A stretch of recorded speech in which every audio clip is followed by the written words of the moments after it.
Now we have an example where we need to use our understanding of rates and differentiation. For the first 8 months after being listed, the share price, P, in cents, of a company followed this function. P equals, now it's a cubic curve, T minus 4, all cubed, minus 12T plus 100, where T equals the time in months after the listing began. So always put the question in context. We're selling shares or buying them perhaps. We're looking at the share price over 8 months, so perhaps it's fluctuated and gone up and down. The price, it's fluctuating according to this. Now I know this is a cubic curve because the highest power of T is 3. It's in terms of T because of course on the horizontal axis we're going to have time. And we've got a whole heap of questions to answer. So work your way through one step at a time. What is the initial share price? Well, initial means at the start. So all we need to find here is when T equals 0, what was P? So let's just sub it in. 0 minus 4 is negative 4, and when we cube that, we get negative 64, minus 12 times nothing, that's nothing, plus 100. So that's quite easy to do in my head. 100 minus 64 gives me 36. Now, it's asked for a price. So let's give our price in, now P is in cents, so it's not $36, it's actually 36 cents. So referring back to the question to get your units right, very important. What is the share price after 8 months? Well, same process, we just have to sub in when T equals 8 now. P would equal 8 minus 4, that's 4, and 4 cubed is 64, minus 12 eighths. Now 12 eighths is 96, so I've got 64 minus 96 plus 100.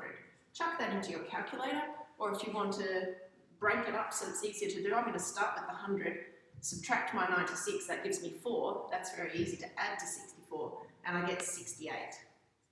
So now I've got a bit of a picture of what's happening here. The shares started out 36 cents each, and by the end of the 8 months, they're roughly double, not quite. They're 68 cents now, and they may have varied in time.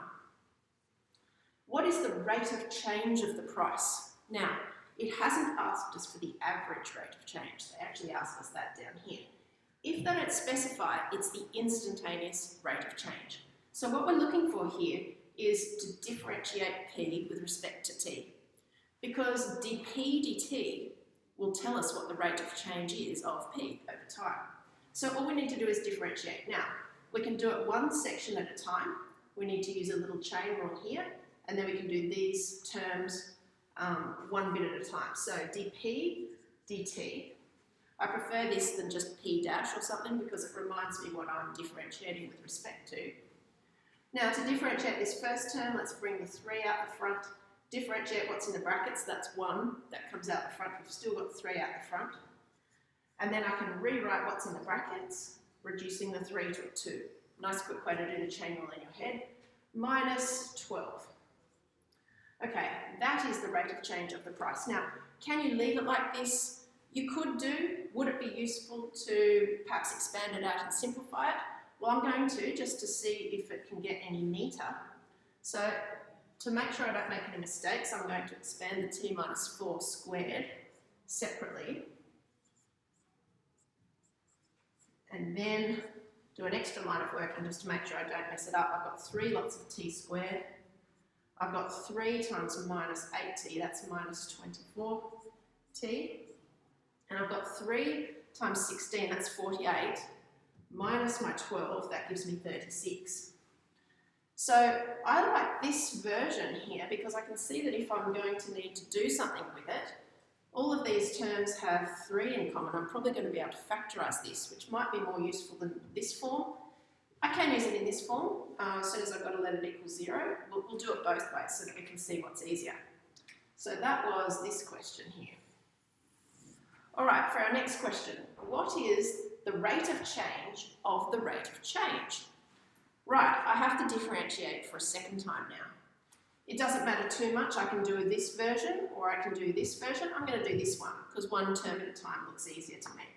So now I have d squared p dt squared, the rate of change of the rate of change. And differentiating one term at a time, I've got 6t minus 24. Nice and simple. All right, so that's that question. All right, when was the price a maximum or a minimum? Now, if we've got this price going up and down over time, the maximums and the minimums, that's where the rate of change of the price is 0. So we're looking for the flat spots or the stationary points. So let's go back to our dp/dt expression and let it equal 0 and find the times when that happened. Then we'll need to consider whether they were high points or low points. All right, I'm going to do it 2 ways just to show you there's always more than one way to do things.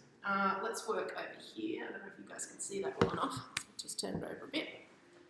Okay, I'm going to go a different colour. It's not great. If I let this version equal 0, then I'd have 3 t minus 4 squared minus 12 equals 0.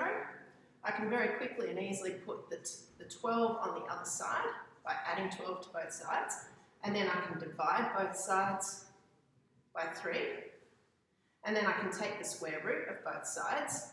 Now, let's consider, can we have 2 or minus 2? Yes, we can. Now, I need to add 4 to both sides, so 2 plus 4 is 6, and minus 2 plus 4 is 2, and I get my answer that way. Another way to do it would have been if I'd used this version, and I'd let it equal 0.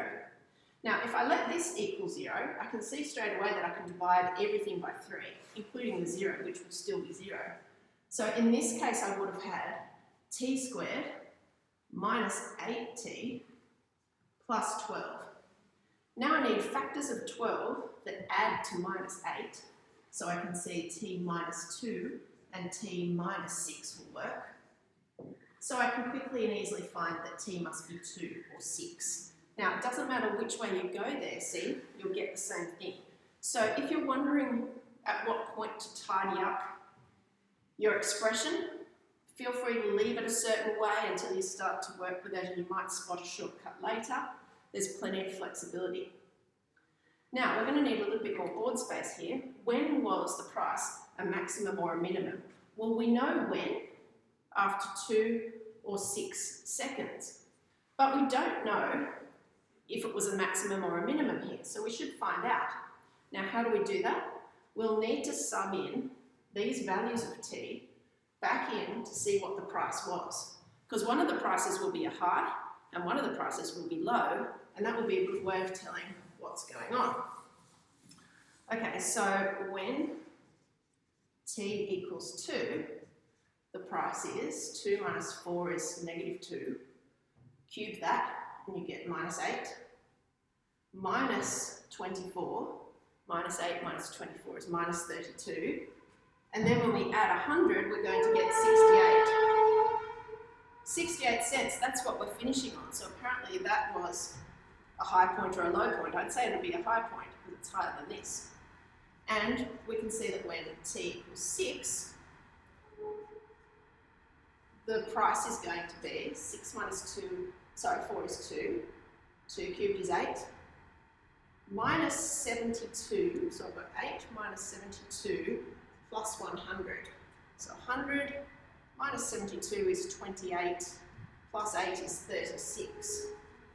So we started on 36 cents. After 2 seconds, we're up to 68 cents. After 6 seconds, we're back down to our starting price again of 36 cents. And then after 8 seconds, we're back up at our high again of 68 cents. So I've answered this question, when was the price at a maximum or a minimum? Have I proven that these really are maxima or minima? Well, a good way to prove it would just be to use my second derivative. When t equals 2, what is the second derivative? Well, it's very quick and easy to plug this in, and that gives me an extra mark for showing my working. So, plugging 2 in here, 6 2s are 12, and 12 minus 24 is negative 12. So if I've got a negative second derivative, that means I've got concave down at this section. So this is obviously a maximum. So I've got negative 12. Therefore, a maximum turning point at 268. And when I plug in t equals 6, the second derivative will be 36 minus 24, which is 12, and that's positive. That means we have concave up there. which means I've proven that this must be a minimum turning point at 6:36. Now, do you have to do this? Well, it's good practice too.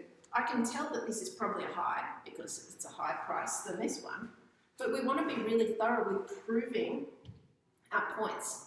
And in a minute here, we're going to need to find points of inflection and sketch the curve. So for all of these skills, if you found maxima or minima before and had to check that they were maximum or minimum points, same thing applies now. So we go through the same process.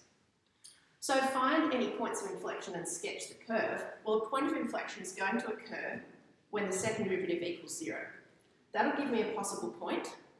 Then I need to check for a change in concavity there. So for f, I'm going to let the second derivative equal 0. 6t minus 24 equals 0. So 6t equals 24 and t equals 4. And when t equals 4, what is the price? Because I've only found the t value of the time when this happens. I haven't found the actual point. Well, when t equals 4, the price is 4 minus 4, this will be 0, minus 48 plus 100, so this will be 52. Now, I need to do a check for concavity, for a change in concavity at this point. How do I do it? A quick table like this. I've got, sorry, not the x value, I've got the t value, and then I've got d squared p dt squared. Now, I know that when t equals 4, the second derivative is 0. But I'm looking for a change in concavity, so I need to investigate a point on either side. Let's investigate time equals 3 or 5, and sub it in here. 6 threes, 18. 18 minus 24 is minus 6. So that is negative, which means we have a downward section there that's concave down. And if I sub in 5, 6 5s are 30, minus 24 is 6. That gives me a section that looks like a smiley face. So I've shown my change in concavity, which would be necessary for this question. All right, now I need to graph it. So I've got my maximum turning point, my minimum turning point, and my point of inflection down here. I've got everything I need to graph it. The only thing I don't have is much space on my board. So let's go perhaps up here. Now t never goes negative, and I'd say the price is never going to go negative either. So this is t, and this is p, and I need a suitable scale. I'm going up to t equals 8. So I can put in logical values here, 2, 4, 6 and 8. Now our starting price was 36, let's put that here. And our finishing price was 68, which is, let's say, around here. So we've got this. And then after 2 seconds, we're at 68, and that was a high point. And after 6 seconds, we've got 6:36 that's lining up here, and that was a low point. And we had a point of inflection at 4:52, which makes sense, it's somewhere in between.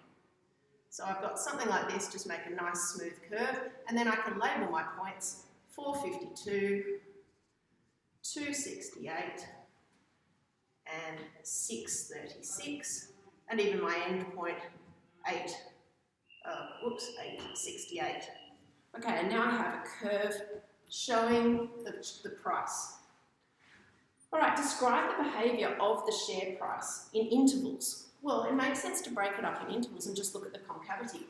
So I can see here that the price is going up in this interval and it's increasing at a decreasing rate. From here to here, it's decreasing, and because it's going down like this, it's decreasing at an increasing rate. From here to here, I've got this shape, so we are decreasing at a decreasing rate, and from here to here, we're increasing at an increasing rate. And now the last question, what was the average rate of increase in the price over the 8 months? Well, that means we need an average from the start to the finish. And all we're really looking at there is the gradient of that chord. So think, what's the rise and what's the run? Well, the rise is 68 minus 36, and the run is 8 months. So that means we've had a change of 32 cents in 8 months, which is the same as 4 cents per month.